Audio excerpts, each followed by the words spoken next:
Hello, my name is Matt Visser, and this is the back office solution for the waitlist validation solution from HealthCore. So when you first get to the URL, you will be offered the opportunity to log in using your email and password. Once you've done that, you'll be presented with a dashboard. This dashboard will show everybody that you've ever sent a form to, what specialty the form is in, the type of form that you've sent, which in this case would be waitlist validation, the patient who you've sent that to, and when the form was submitted to the patient. It will also show you the status of the form. It currently supports 5 statuses: unopened, which means it's been sent and the patient has not actually done anything with it yet; opened, which means the patient has opened the link but has not actually completed the questionnaire; completed, which means that the patient has completed the questionnaire. And then we also have these other 2 statuses, which are processing and closed. Processing means that somebody in the trust is currently handling the response from the patient, and closed means that the form has been looked at by somebody within the trust. Some action has been taken, whether that might be taking them off the waiting list or keeping them on it, and it's actually been handled. In order to get people onto this list, we have an import function. Rather than having a manual create patient, create form, assign form format, we've gone for an import function because we feel that with the thousands of people on a wait list, it would be easier for trusts to extract information and import it directly into the service itself. So you select import, you would select your relevant file, you then upload it. And what the service does is that it will validate the file and show you where there are issues with it.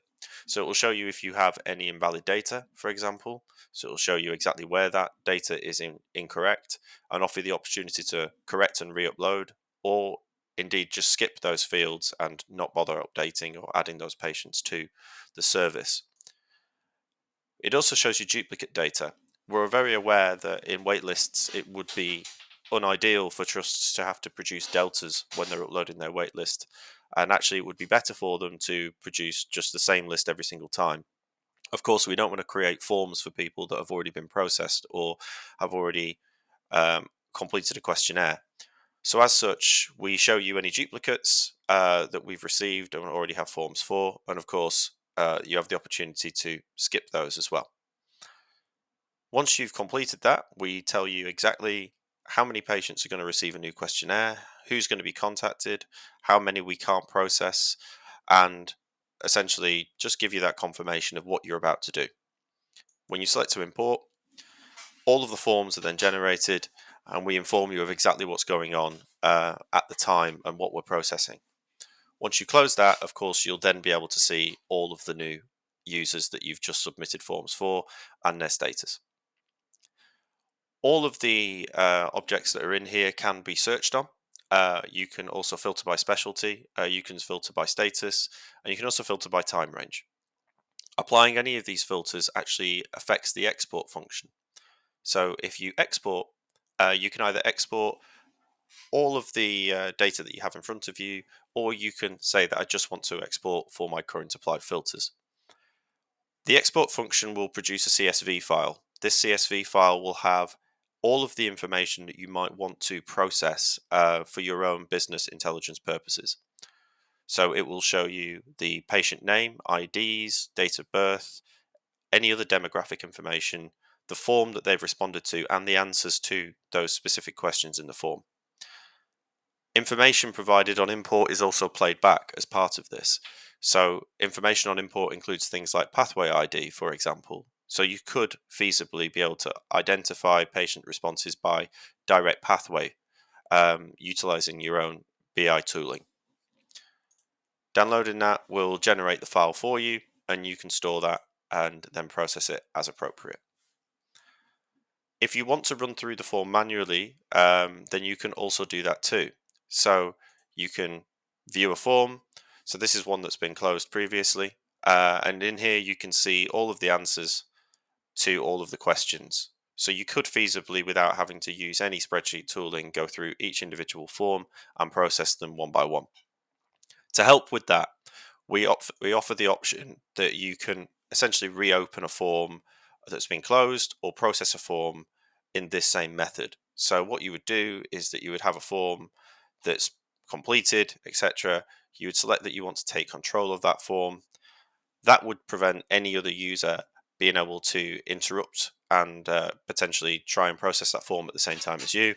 You would then perform any action in the trust related to the outcomes of that form. So that may be speaking to the patient or persisting them on the wait list, whatever it may be. And then once you've completed it, you mark it as closed, which means from this point forward, you know that that's now been processed and that person's waitlist status has been validated. It's also possible to look at individual patients and their details. So, if there's specific patients that may be on multiple pathways, you can also see multiple forms that you may have sent out to them in the past. Um, this allows you to see a historic view of any forms that you've been sending to patients, and be able to see any outcomes of them. Here's an example of when a form is actually being processed. One of the things that we were very conscious of is that people do go on holiday, people may get sick, so we don't want forms being locked in being processed by a single person. So it is possible for somebody else to take control of a form and then process it as appropriate. In terms of how this is managed, all organizations will get their own login keys and will be provided with admin access, which will allow them to create users in departments and manage their own role based access controls.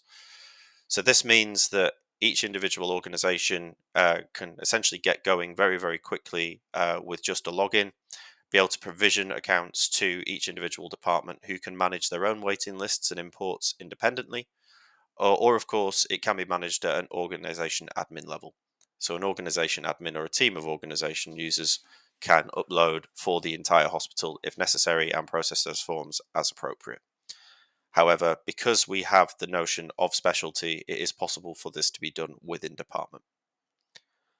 Thank you very much. This has been the back office tooling for waitlist validation from HealthCall.